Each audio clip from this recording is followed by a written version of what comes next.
The global order you grew up believing was permanent is unraveling right before your eyes, and what just happened in our own backyard proves it. Mexico, our southern neighbor and America's largest trading partner, has just made a move that changes everything. They've entered BRICS, the economic alliance designed specifically to challenge Western dominance. Think about what this means. The country that shares a 2,000-mile border with us, the nation we've traded with for decades under NAFTA and now USMCA, has just aligned itself with Russia, China, India, and a growing bloc of nations, openly building an alternative to the dollar-based system. This isn't happening in some distant continent, this is happening in North America, and it gets more complex. While Mexico pivots east, Canada is openly defying Trump's trade policies, pushing back against sanctions that Washington has used as its primary weapon of economic warfare for the past 2 decades. What we're witnessing is the fracturing of the very hemisphere America claimed as its sphere of influence. The Monroe Doctrine is dying, the petrodollar system is under siege, and the sanctions regime that kept adversaries in check is losing its teeth. The world is reorganizing itself, and the United States is no longer writing the rules. Let me step back for a moment and ask you to consider something most Americans have never really questioned. For over 70 years, we've operated under the assumption that the global economic system would always revolve around Washington, that the dollar would forever be the world's reserve currency, and that our neighbors to the north and south would remain firmly in our orbit no matter what happened elsewhere in the world. That assumption wasn't just comfortable, it was the foundation of American foreign policy, our economic strategy, and frankly, our entire way of life. But assumptions, no matter how deeply held, have a way of colliding with reality, and when they do, the results can be absolutely devastating for those who refuse to see what's coming. What's happening right now with Mexico and BRICS isn't some isolated incident that you can dismiss as a diplomatic spat or a temporary alignment of convenience. This is a fundamental realignment of geopolitical and economic power, and it's happening because the incentives have changed. For decades, countries stayed within the Western economic system because the benefits outweighed the costs. Yes, you had to accept dollar hegemony. Yes, you had to play by rules written in Washington and enforced by institutions like the IMF and World Bank. Yes, you had to accept that American foreign policy interests would sometimes override your own national interests. But in exchange, you got access to the world's largest consumer market, you got security guarantees, you got development loans, and you got to participate in a system that, for all its flaws, provided a degree of stability and prosperity. That calculation has changed, and it's changed because Washington itself changed the equation. The weaponization of the dollar, the expansion of sanctions to unprecedented levels, the freezing of Russian foreign reserves, the threats against any country that dares to trade with nations on America's blacklist, all of this has made countries around the world realize that the American-led system is no longer a neutral framework for global commerce. It's a weapon.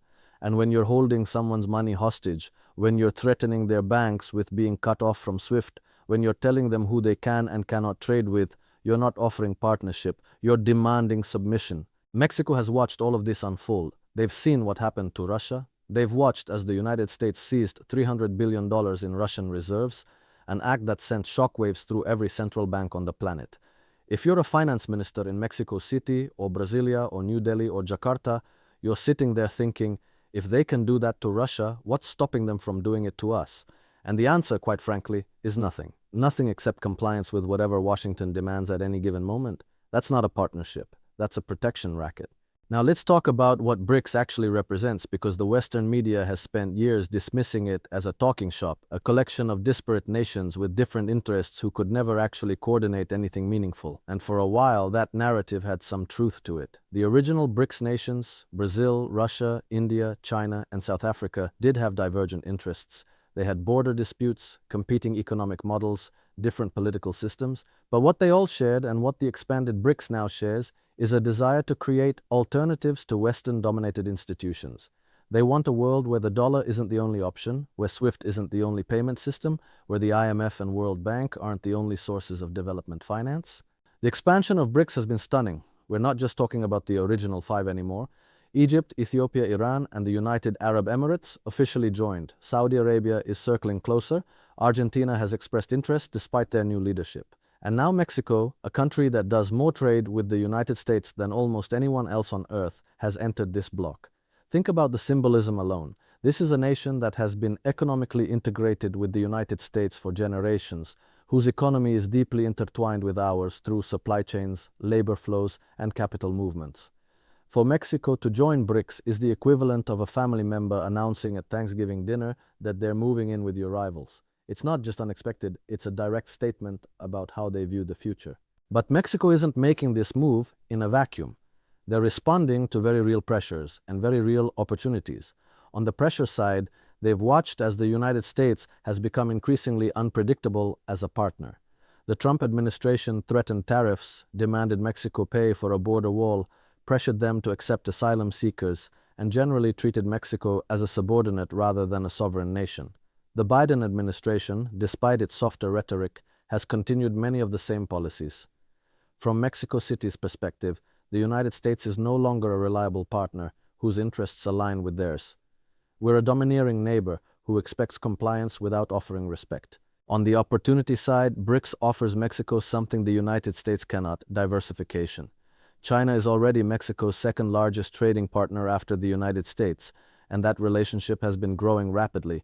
The Belt and Road Initiative, China's massive global infrastructure program, has been expanding into Latin America, and Mexico has been watching as countries like Brazil and Argentina have benefited from Chinese investment in ports, railways, energy infrastructure, and telecommunications.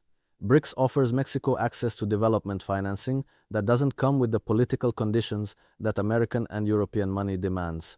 It offers them access to alternative payment systems that reduce their vulnerability to dollar sanctions. It offers them a seat at a table where the conversation is about building a multipolar world rather than maintaining American hegemony. And here's where it gets really interesting. The BRICS nations have been working on creating their own currency mechanism, their own alternatives to SWIFT, their own development bank that rivals the World Bank. The new development bank, headquartered in Shanghai, has already financed dozens of projects across the developing world. They're building the infrastructure, both literally and figuratively, for a parallel economic system. Now, is this system going to replace the dollar overnight? Of course not. The dollar still accounts for roughly 60% of global foreign exchange reserves, down from 70% 2 decades ago, but still dominant. But the trajectory is what matters here. The trend is away from dollar dependence, and with each new member that BRICS adds, that trend accelerates. Now let's turn to Canada, because what's happening up north is equally significant, even if it's getting less attention. Canada has historically been America's most reliable ally, the country that shares not just a border, but a language, a culture, deep economic ties, and a security partnership that goes back generations.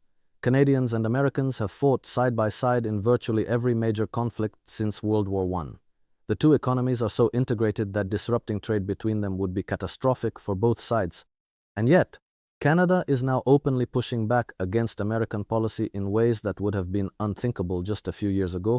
The flashpoint is sanctions, specifically the way the United States has been using sanctions as a tool of foreign policy.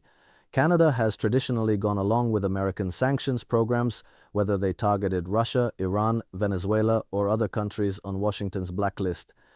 But something has shifted. The Canadian government has started to realize that these sanctions aren't just hurting the target countries, they're hurting Canada too. Canadian businesses that want to trade with Russia or Iran or China have found themselves caught in a web of American extraterritorial sanctions, where Washington claims the right to punish foreign companies for doing business with countries America doesn't like, even when that business is perfectly legal under Canadian law. This is absolutely crucial to understand. When the United States imposes sanctions, it doesn't just prohibit American companies from doing business with the target. It prohibits any company anywhere in the world from doing business with the target if they want to maintain access to the American financial system. In practice, this means that a Canadian company trading with Iran could find itself cut off from dollar clearing, unable to access American banks, and facing prosecution in American courts. This is extraterritorial jurisdiction on a scale that would have been unthinkable during the Cold War. The United States has essentially claimed the right to enforce its laws anywhere on Earth, and for years, countries went along with it because the cost of defiance seemed too high. But now, those costs are being recalculated. Canada is looking at the situation and asking a very reasonable question. Why should Canadian sovereignty be subordinate to American foreign policy preferences? If Canada wants to trade with Russia or Iran or Venezuela, and if that trade doesn't violate Canadian law, why should Washington get to veto it? The Canadian government has started implementing blocking statutes, legal mechanisms that prohibit Canadian companies from complying with foreign laws that violate Canadian sovereignty. This is a direct challenge to American extraterritorial sanctions, and it's happening from our closest ally. The Trump factor cannot be ignored here either. Whether you love him or hate him, Trump's approach to international relations has been deeply transactional and often antagonistic toward traditional allies. He's threatened Canada with tariffs over dairy products, over aluminum and steel, over energy policy. He's called Canadian Prime Minister Justin Trudeau names in public. He's treated the Canadian relationship as just another business deal where America should extract maximum concessions. And while some Americans might appreciate that hardball approach, it has fundamentally damaged the relationship in ways that will take decades to repair, if they can be repaired at all. What Canada is realizing, just like Mexico, just like countries all over the world, is that alliance with the United States in the current environment doesn't mean partnership. It means subordination, and increasingly countries are deciding that subordination isn't worth the benefits anymore, especially when alternatives are emerging. Canada doesn't need to join BRICS to signal its independence. Simply refusing to enforce American sanctions is enough. Simply saying, no, we're going to pursue our own interests even when they conflict with yours, is a seismic shift in the relationship. Now think about what this means for the American sanctions regime more broadly. Sanctions only work when they're multilateral, when the entire world participates in isolating the target.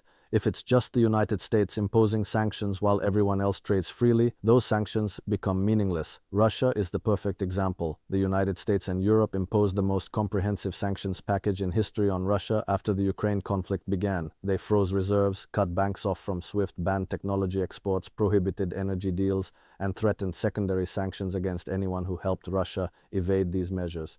And yet, Russia's economy didn't collapse. Why? Because China, India, Turkey, the UAE, and dozens of other countries continued trading with Russia, often through alternative payment systems and creative financial arrangements. Russia has been selling oil and gas to India and China in rubles and yuan and rupees. They've been using Chinese payment systems instead of SWIFT. They've been routing trade through third countries to avoid detection. And their economy, while certainly damaged, has proven far more resilient than Western policymakers predicted.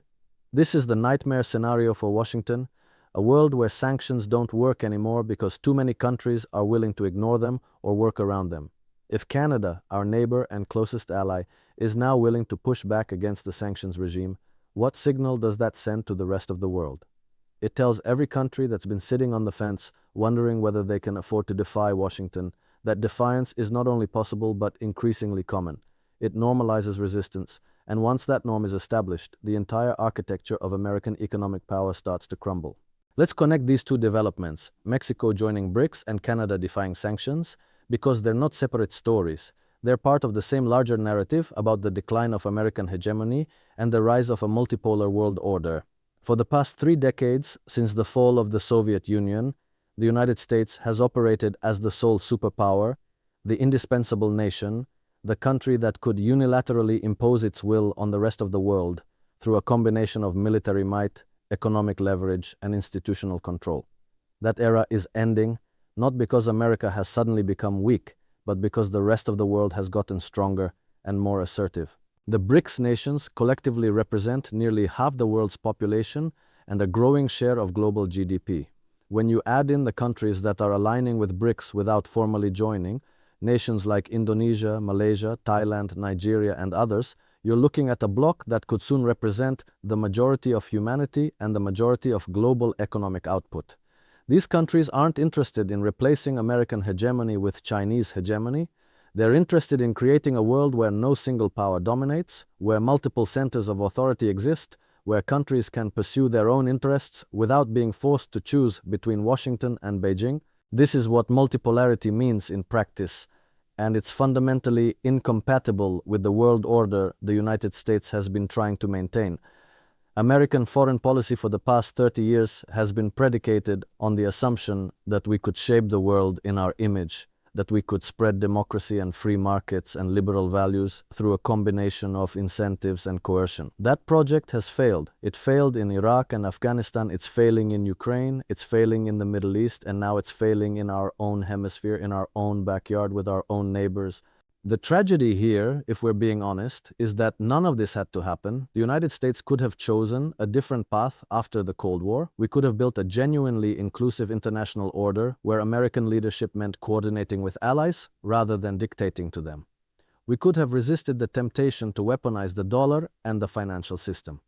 We could have treated countries like Mexico and Canada as true partners rather than subordinates. But we didn't make those choices. We chose hegemony over partnership. We chose coercion over persuasion. We chose short-term dominance over long-term stability, and now we're paying the price. The American public, for the most part, has no idea this is happening. If you watch mainstream news, you'll get snippets about trade disputes and diplomatic tensions, but you won't get the big picture. You won't hear anyone explaining that the entire post-World War II international order is coming apart at the seams. You won't hear about the de-dollarization trend that's accelerating across the global south. You won't hear about how countries are quietly building alternative institutions that bypass American control. The narrative you'll get is that America is still the indispensable nation, still the leader of the free world, still the guarantor of global stability. That narrative is comforting, but it's divorced from reality. What happens next is genuinely uncertain, and anyone who tells you they know exactly how this plays out is selling you something. But we can identify some likely scenarios. In one version of the future, the United States recognizes that the unipolar moment is over and adjusts its foreign policy accordingly, seeking to be first among equals rather than the sole hegemon. In that scenario, we negotiate new arrangements with Mexico and Canada. We find ways to coexist with BRICS rather than treating it as an existential threat, and we rebuild our relationships on the basis of mutual respect and shared interests. That would be the smart play, the strategic play, the play that preserves American influence even as we acknowledge we can't control everything anymore. But there's another scenario, one that frankly seems more likely given the current trajectory of American politics and foreign policy. In this version, Washington doubles down on the failing strategies of the past. We impose more sanctions, we threaten more countries, we try to force Mexico and Canada back into line through economic coercion and political pressure.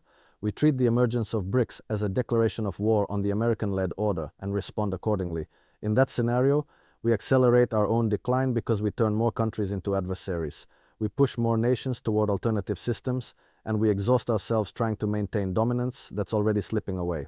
The choice ultimately is ours. But the clock is ticking, and with each passing month, the alternatives to American leadership become more robust, more attractive, and more viable. Mexico's entry into BRICS and Canada's defiance on sanctions aren't just headlines. They're signals, they're warnings. They're telling us that the world has changed and we need to change with it. The question is whether we're capable of hearing that message before it's too late.